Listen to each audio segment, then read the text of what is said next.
राजस्थान के मुख्यमंत्री श्री भजन लाल शर्मा जी ने संत शिरोमणि आचार्य श्री विद्यासागर जी महाराज की स्मृति को चिरस्थायी बनाने के लिए उनकी दीक्षा स्थली पर एक भव्य पैनोरमा निर्माण की घोषणा की थी और अब ये संकल्प नारेली स्थित श्री ज्ञानोदय तीर्थ में आकार लेने की दिशा में आगे बढ़ रहा है।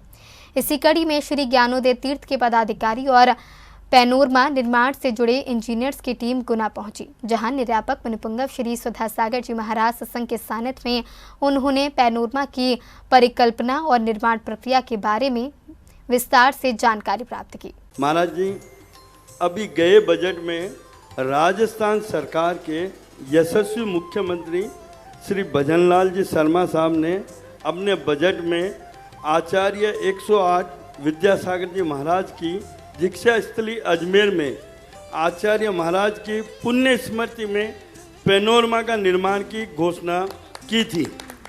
ये कार्य श्रीमान धरोहर विकास प्राधिकरण के अध्यक्ष श्रीमान ओकार सिंह जी लखावत साहब के निर्देशन में बनेगा।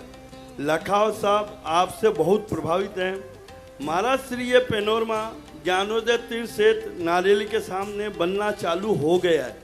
इसके लिए आज आपके सानिध्य में श्रीमान भारत भूषण जी जैन, जयपुर निवासी प्रशासनिक समन्वयक राजस्थान सरकार में आज आपके मार्गदर्शन चाहने हेतु उपस्थित हुए हैं।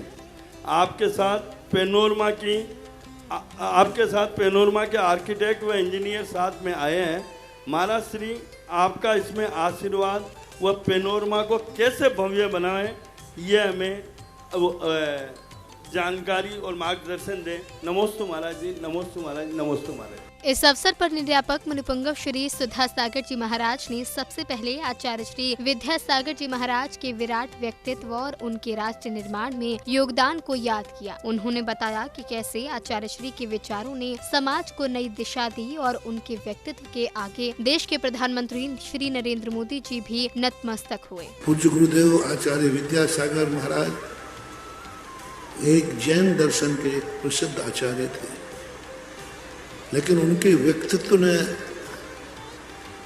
देश को वो ऊंचाई दी, देश को वो शिक्षा दी, देश को वो दिशा दी कि आज राष्ट्र को भी उनको कि वो आचार्य विद्यासागर मात्र जैन संत नहीं थे, वो एक राष्ट्रीय संत थे, राष्ट्र की धरोहर थे, राष्ट्र की पर्याय थे।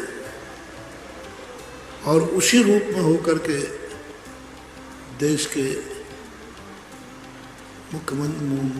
प्रधानमंत्री महोदय ने भी आचार्य श्री के प्रति अपना यशोगान कहा।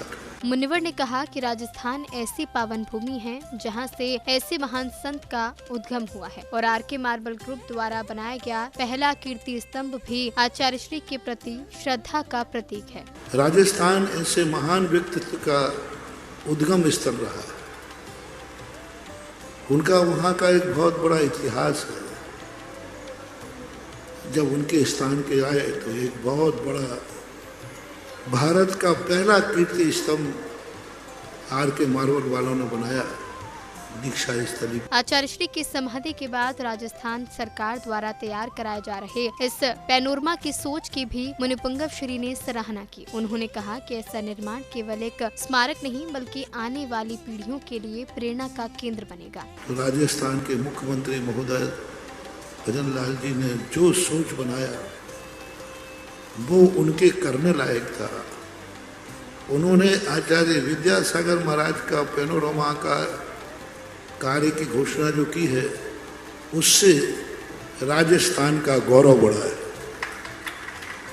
उनकी महानता बढ़ी है, उनकी संस्कृति के प्रति जो रुचि है वो सारे जगत ने जानी कि एक राजनेता मात्र पद के लिए ही नहीं होता है, वो संस्कृति की रक्षा के लिए भी होता है। भजन लाल जी ने ये करके एक ऐसा अपना व्यक्तित्व समाज के सामने उजागर कर दिया कि मुख्यमंत्री संस्कृति के कितने प्रेमी हैं, संस्कृति के लिए उनका समर्पण है। मुनिवर ने राजस्थान के वरिष्ठ भाजपा नेता श्री ओंकार सिंह लेखावत और श्री पुखराज जी पहाड़िया के योगदान को भी याद किया। उन्होंने कहा कि श्री ज्ञानोदय तीर्थ की स्थापना में लेखावत जी की महत्वपूर्ण भूमिका रही है।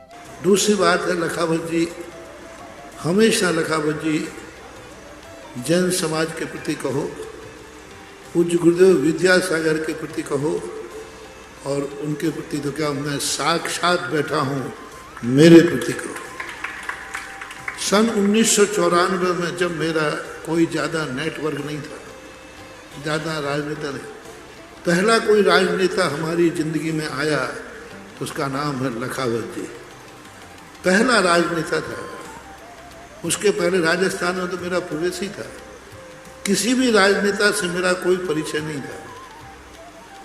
माँ पहले बार लखावत और उसके पहले जो अपने समाज के थे पीसागढ़ के पुखराज जी पहाड़िया के, और उस समय जो लखावत जी आए और जो लखावत जी ने कार्य किया, आज ज्ञानोदय तीर्थ से लखावत की देन है। भावना मेरी थी, लेकिन जो भावड़ा जी उप मुख्यमंत्री थे उनके साथ बैठे हुए थे लखावत जी ने, और उन्हीं की उन्होंने ही भावड़ा जी को प्रेरणा दी और बहुत प्रयास करके आज ज्ञानोदय तीर्थ क्षेत्र लखावत की है। मुनिवर ने बताया कि तत्कालीन मुख्यमंत्री श्री भैरू सिंह शेखावत भी लेखावत जी के आग्रह पर उनसे जुड़े थे और अब लेखावत जी के सहयोग से आचार्य श्री के जीवन और संदेश को समर्पित इस पैनोरमा को साकार करने की दिशा में कार्य आगे बढ़ रहा है। मेरे प्रति जो समर्पण था इतना गजब का था कि लखावत ने भी एक बार शेखावत जी को भी हमारे साथ जोड़ दिया। भैरू सिंह शेखावत, फिर तो सब जुड़ते चले गए। तो एक इतनी बड़ी देन, और आज जो लखावत जी ने अपने भावनाओं से जो भी सहयोग करके पूज्य गुरुदेव का पैनोरमा का जो कार्यक्रम की घोषणा की है, यह बहुत अच्छा कार्य। बस इतना ही है कि ये छोटा मोटा बन के न रह जाए, ये एक ऐसा बने कि जैसे लोग आगरा के ताजमहल को आते हैं, वो राग की कृति है तो ये वीतराग की कृति बनना चाहिए। वो राग का कीर्ति स्तंभ है तो हमें भारत को दिखाना भी है। भारत में राग का भी कीर्तिमान है तो भारत में वीतराग का भी कीर्तिमान है। तो एक ऐसा रूप उसको मिलना चाहिए, बहुत अच्छा रूप बनना चाहिए। और लखावत जी से मेरा बहुत बहुत आशीर्वाद कि आपने ये दूसरा इतना बड़ा कार्य किया है कि मेरा तो आशीर्वाद है, पूज्य गुरुदेव भी आपके लिए दोनों हाथ से आशीर्वाद, मेरा आशीर्वाद उनके लिए कह देना। श्री ज्ञानोदय तीर्थ के सामने बनने जा रहे इस पैनोरमा का स्वरूप कैसा हो, इसकी कल्पना भी मुनिश्री ने इंजीनियर्स के सामने रखी, ताकि ये सिर्फ एक इमारत नहीं बल्कि आचार्य श्री के जीवन दर्शन का जीवंत अनुभव बने। और इस कार्य को अभी और अच्छा करना है। और सबसे बड़ी बात है कि ज्ञानोदय क्षेत्र के बिल्कुल ठीक सामने ही है, और सामने होने से दोनों चीज़ें आध्यात्मिक रूप से जुड़ जाएंगी। तो इस कार्य के लिए और जिन लोगों में जो टीम आई है, ये तो हमारे भक्तों में ही है। भारत भूषण जी जो हैं, ये तो शुरू से ही जुड़े हुए हैं। अभी से नहीं, बच्चे जब से जयपुर की तरफ गए संस्थान के साथ में, गोधा जी के साथ, राजन जी गोधा जी के साथ कई बार इनका हुआ। बहुत अच्छे लोग हैं। बस इतना ही है कि अब आचार्य श्री का जो इतिहास के लिए नियुक्त किया जाए, जो इसको इतने व्यवस्थित ढंग से बनाए कि पूज्य आचार्य श्री के जो व्यक्तित्व था, वो व्यक्तित्व पैनोरमा में जाते ही व्यक्ति को देखने लग जाए कि आचार्य विद्यासागर महाराज क्या थे, और आने वाली पीढ़ी भी उस पैनोरमा को देख करके लगाए कि कैसे थे आचार्य विद्यासागर महाराज। तो बहुत अच्छी है। मुनिवर ने बताया कि उन्होंने श्री अशोक पाटनी जी से भी इस तरह के निर्माण को लेकर चर्चा की थी और उन्हीं के सहयोग से पैनोरमा के लिए भूमि उपलब्ध हो सकी। अब प्रयास है कि ये निर्माण विश्व स्तर पर अपनी अलग पहचान बनाए। आपने मैंने उस समय अशोक जी को कहा था कि एक आचार्य श्री का बहुत बड़ा कोई स्मृति बहुत बड़ा कोई स्मारक आचार्य श्री के नाम से होना चाहिए।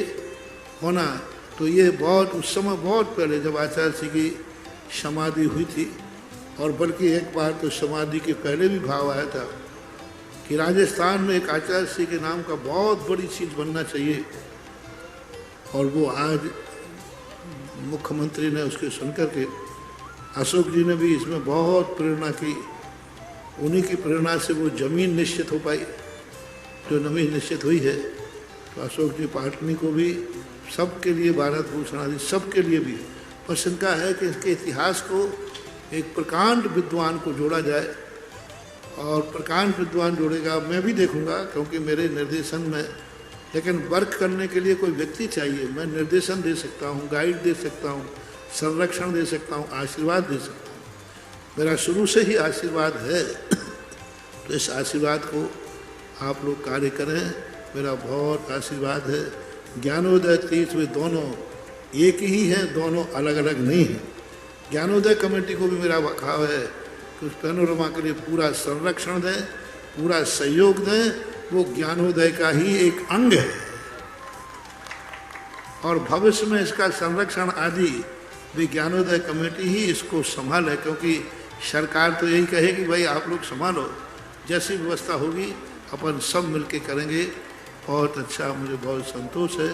पर इतिहास बहुत व्यवस्थित ढंग से लिखा जाए, ऐसा है मेरा। निरापक मुनिपुंगव श्री ने पैनोरमा के स्वरूप का सजीव चित्रण करते हुए कहा कि ये स्थान आने वाले समय में श्रद्धा और प्रेरणा का केंद्र बनेगा, जहां देश विदेश से लोग आचार्य श्री के जीवन और संदेश को जानने पहुंचेंगे। पैनोरमा जो पूरे जीवन चरित्र को साकार रूप दिया जाता है, सचित्र चलचित्र स्थायी चित्र बनाए जाते हैं, और आगे लिखा जाता है जैसे प्रदर्शनियाँ होती ना, उन प्रदर्शनियों में चल और अचल दोनों चित्र बनाए जाते हैं। जैसे आचार्य मूक माटी लिख रहे हैं तो वो मूक माटी, जैसे आचार्य श्री के लिए राष्ट्रपति मिलने आए तो राष्ट्रपति मिलने के बाद उन्होंने क्या वार्तालाप की, कोई कोटेशन मुख्य रूप से। प्रधानमंत्री मिलने आए तो प्रधानमंत्री जी ने क्या आशीर्वाद दिया, उन्होंने क्या बोले, वो प्रधानमंत्री जी ने महाराज से क्या बोला, महाराज ने क्या सजेशन दिया, क्या चर्चा हुई, उनका सारांश, उनके जीवन से संबंधित उन्होंने किस ढंग से अपने जीवन का विकास किया, किस ढंग से उन्होंने इतनी ऊंचाइयाँ छुई, किस ढंग से उन्होंने एक राष्ट्रीय चेतना जागरण किया, राष्ट्रीय चेतना के स्वर, समाज के चेतना के स्वर, आध्यात्मिक चेतना के स्वर, श्रवण संस्कृति के प्रहरी, श्रवण संस्कृति के ध्वज संवाहक आदि इतने कोटेशन उनके जीवन बनाए जा सकते हैं तो उन कोटेशनों का कोई अंत नहीं हो सकता। आचार्य श्री की सूक्तियाँ इतनी हैं कि दीवारें की दीवारें भर दो। आचार्य श्री के हाइकू इतने हैं जो बहुत बड़ी शिक्षा के केंद्र हैं, उनके हाइकू हैं। उनके हाइकुओं के लिए आप बड़े बड़े कोटेशन पैनल बना करके, छोटे छोटे पैनल बना करके उन हाइकू को लिख सकते हैं। मैंने पूरा उसका नक्शा ढांचा अपने दिमाग में बना लिया है, पूरा क्या क्या होना है, बाहर प्रवेश से लेकर के निकासी तक का पूरा नक्शा, पूरा आर्ट, पूरा चित्रांकन सब मेरे दिमाग में आ गया है। और पूरा का पूरा मैंने बस उसको प्रारूप देने के लिए हमारे सामने एक टीम तैयार करना है, वो टीम कर रहा हूँ, एक दो विद्वानों को और आप लोगों के सरकार लोगों को मिलकर के बहुत अच्छा चित्रण दूंगा कि वो देखने के लिए बहुत लोग दूर दूर से आएँ कि पैनोरमा देखना है तो अजमेर का पैनोरमा देखो, आचार्य श्री का देखो। आचार्य श्री विद्यासागर जी महाराज का जीवन त्याग, तपस्या और राष्ट्र चेतना का अनुपम उदाहरण रहा है। अब उनके विचारों और आदर्शों को आने वाली पीढ़ियों तक पहुंचाने के लिए नारेली में बन रहा ये पैनोरमा एक नई प्रेरणा गाथा लिखेगा। जन फोकस के लिए गुना, मध्य प्रदेश से ब्यूरो रिपोर्ट।